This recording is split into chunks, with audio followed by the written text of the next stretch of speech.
Amigas y amigos, somos afortunados. Está con nosotros otra distinguida personalidad, esta vez en el campo de la salud. La doctora Melissa Mancuso es una médico psiquiatra, también especialista posgrado en autismo, con posgrado en autismo.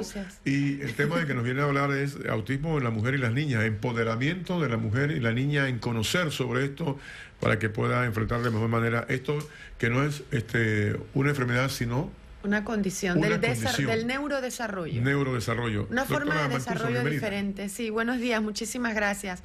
Bueno, este año la Organización de las Naciones Unidas, como desde el 2015, lanzan un tema en torno al cual invitan a todas las organizaciones del Estado, organizaciones civiles, no gubernamentales y la sociedad civil, a unirse y hacer campaña en torno al Día Mundial de la Concienciación sobre el Autismo. Este año escogieron el empoderamiento de las mujeres y niñas con autismo. ¿Por qué? Porque son personas que surgen varias interrogantes.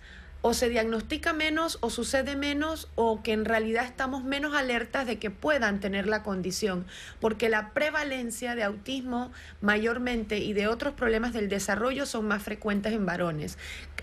Por lo general, por cada 4 o 5 niños hay solamente una mujer. Entonces la Organización de las Naciones Unidas invita a que hablemos, sí, de detección y diagnóstico, pero también en las etapas más avanzadas del desarrollo, no solo la infancia, sino la adolescencia y la adultez, que es cuando estamos también diagnosticando esta condición.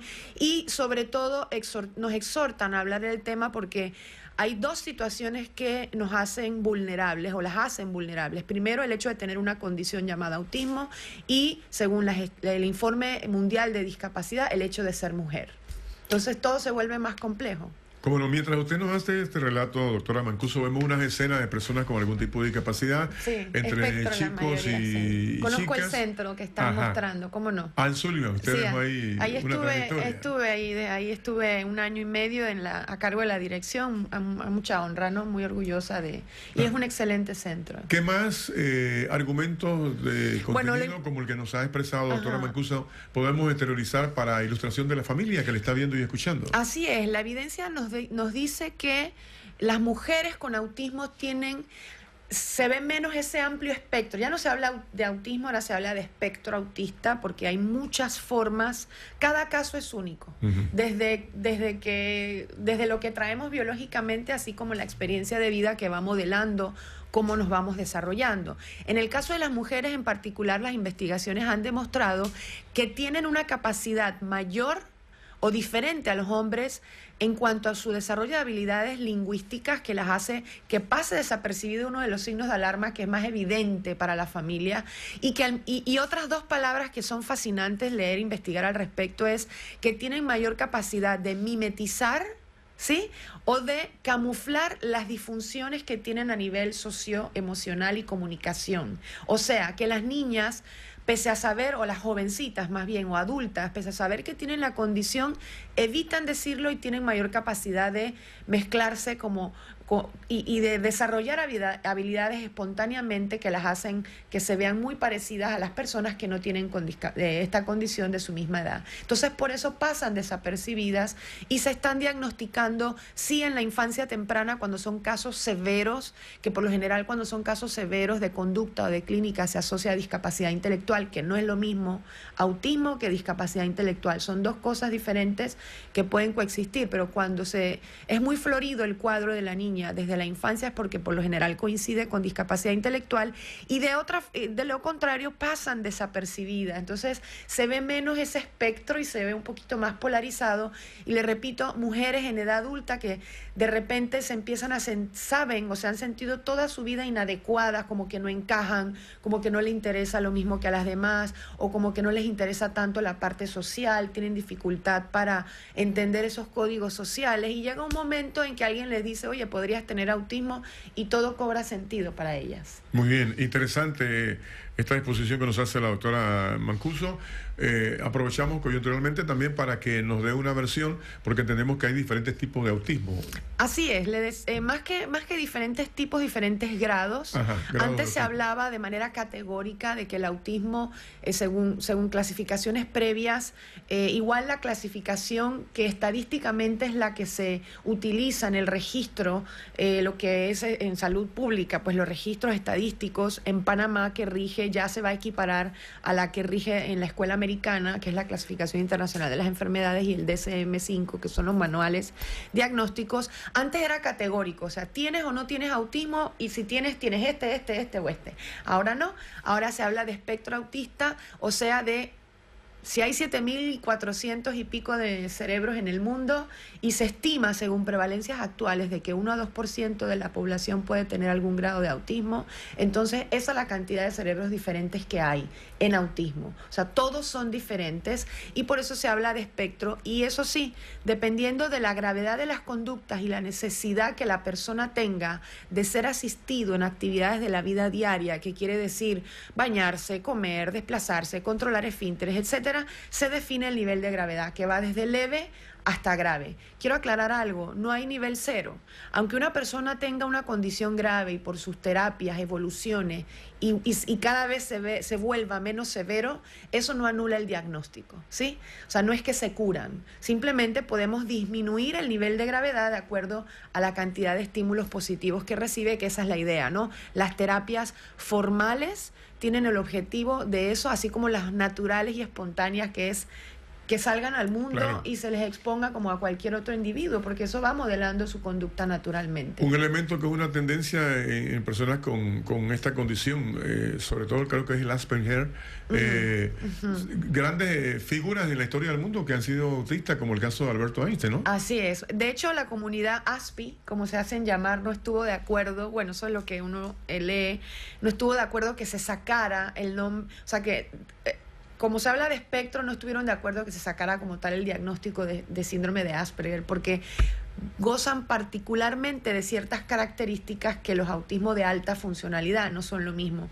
Entonces, efectivamente, hay algunos casos en el mundo de personas con espectro autista que dentro de su condición de discapacidad, que quiero aclarar, discapacidad no siempre es incapacidad, es dificultad también. O sea, tú puedes tener a alguien que tenga una dificultad cognitiva, mental, etcétera, pero no una discapacidad en cuanto a términos de que no puede hacerlo por alguna función. Entonces, hay muchas personas con síndrome de Asperger que han cambiado la historia de la humanidad. Se decía también que Tesla, retrospectivamente Tesla también probablemente tenía autismo, y así muchos personajes que han aportado. O sea, dentro de la condición de discapacidad hay presencia de habilidades extraordinarias, y esas personas existen en el mundo, pero no tenemos que hacer estereotipos. No todos son genios, porque eso es un estereotipo social.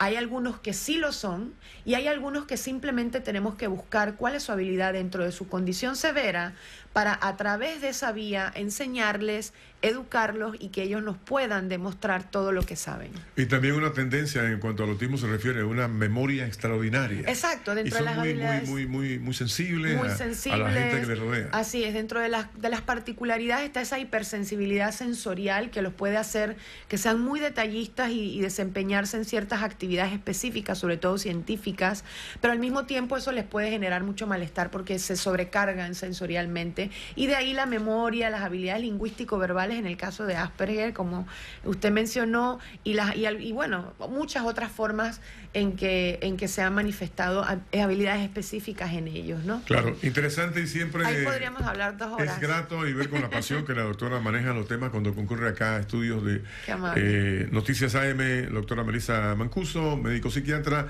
también con una maestría en el tema posgrado. Un posgrado sobre autismo, hoy con énfasis en autismo en la mujer y la niña, y cómo está el santo y seña de este año, ¿no? Empoderarse. Así es, que empoderarlas, porque no sabemos dónde están. Así de simple. Entonces, mujeres o adolescentes que se sientan que socialmente no encajan con el resto, nunca está de más que de repente busquen ayuda, y sobre todo si tienen dificultad en entender los códigos sociales, lo que se debe o no se debe hacer en un momento dado a nivel social, y el manejo de emociones, que tiendan a ser muy poco tolerantes a la frustración y reaccionar de manera excesiva ante un estímulo incongruente. Entonces, ante un estímulo, perdón, que no es congruente. Entonces, si ven esas cosas, y le digo, andan por ahí, yo tengo varios casos de autismo en adultas que no lo sabían. Claro, qué bueno, así entonces que a tiempo sí existen. Ajá. Y que ahora tienen muchos más aliados, ¿no? Ya sí, la familia, en cuanto a las niñas, no esconderlas, no avergonzarse. Nada. Hay un futuro alrededor para todas ellas. Y tengo que hacer un último comentario. También en el caso de autismo en mujeres, particular las necesidades desde el punto de vista del desarrollo de la mujer y otros aspectos que tienen que ver con derechos humanos, de toma de decisiones relacionados a su cuerpo, por ejemplo. Entonces, la salud es fundamental en todos los seres humanos, pero estamos hablando de autismo en mujeres, saber que las niñas van a presentar en su desarrollo ciertas cosas relacionadas a su pubertad y la transición hacia la adultez, que tenemos que saber como familiares o cómo orientarlas y educarlas y enseñarlas, sobre todo en el caso de chicas con condición severa que son no verbales, por ejemplo. Entonces, ¿cómo yo le voy a enseñar a ella que algo va a pasar en un momento de su vida que va a ser doloroso, puede ser doloroso, que puede ser molesto? Estoy hablando de la menstruación, por ejemplo, algo fisiológico. Entonces, acérquense a profesionales idóneos para que los orienten, porque eso es fundamental y hace más complejo algunas etapas de la vida en la mujer. Doctora Melissa Mancuso, valoramos en su justa dimensión la disertación que nos ha hecho. Muchas gracias. A futuro vendré como médico psiquiatra a hablar del equilibrio de las emociones en todos los seres humanos. A mí usted invíteme cuando desee, yo feliz. No. Gracias por estar con nosotros. Una brevísima pausa, en breve proseguimos.